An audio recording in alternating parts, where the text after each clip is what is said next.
Bueno chicos, vamos a dar introducción a lo que son las funciones y voy a dividir todo este tema en unos 3 o 4 videos para que no sea tan pesado y para que puedan ubicar más o menos qué parte es la que menos están ubicándose. Pero bueno, vamos a empezar. Este video va a estar dedicado a los conceptos básicos de las funciones y cómo se comportan estas.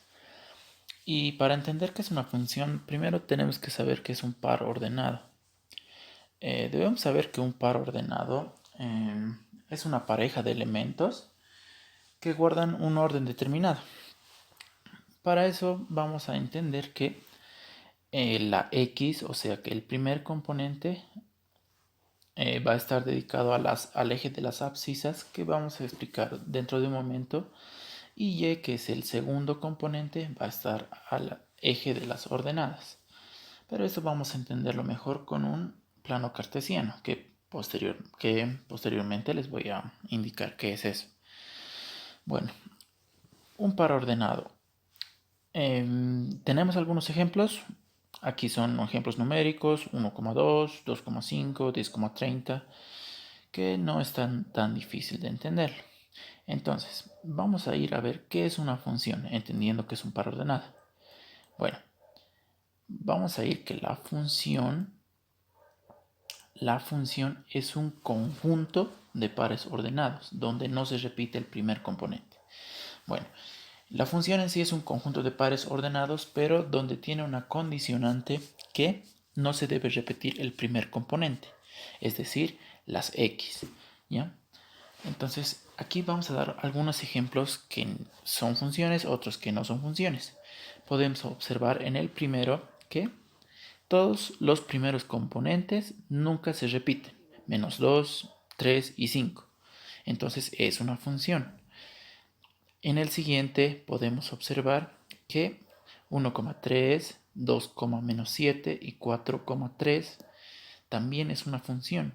Podemos observar que se repite el segundo componente, pero eso no es una condicionante. Solo es del primer componente, es decir, el 4, el 1, el 1 y el 2, que no son iguales. En el siguiente ejemplo podemos ver que 2 se repite en dos pares ordenados, ¿ya? Es decir, 2,-3 y 2,9. Entonces eso no es una función. A estos conjuntos se les puede determinar relaciones, no funciones. Aquí podemos ver una forma más general y más analítica de lo que no es una función con letras. Entonces, vamos a ir a lo que es el dominio y el rango de una función. ¿Ya? Entonces, vamos a denominar posteriormente también en los ejemplos que a las funciones se les denomina generalmente como f's. F, G, H, I. Pero cuando es una sola, pues f está bien para denominarlo.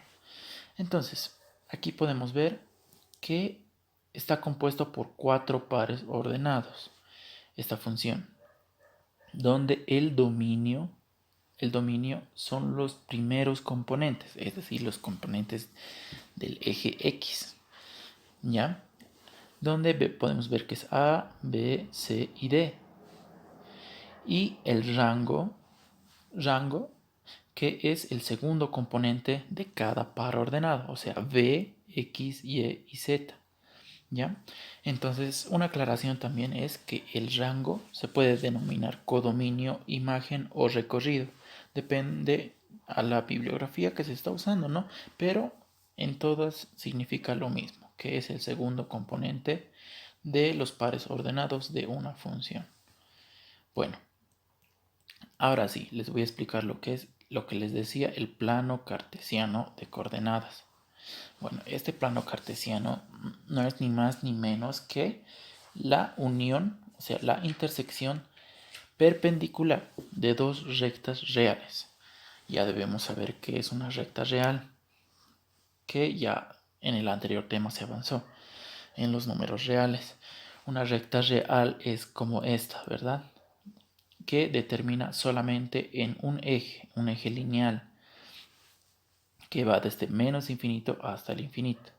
Entonces, el plano cartesiano de coordenadas no es más que dos rectas reales que están puestas perpendicularmente. Y por lo tanto se dividen en cuatro cuadrantes. El cuadrante 1, 2, 3 y 4, como se ve. Bueno, lo que les decía, el eje X se denomina el eje de las abscisas y el eje Y de las ordenadas. Bueno, entonces, ¿cómo yo ordeno o cómo represento estos pares ordenados en mi plano cartesiano? Bueno, ese es un punto que es el punto 4, 5, que es un par ordenado. Entonces, ¿cómo se representa esto?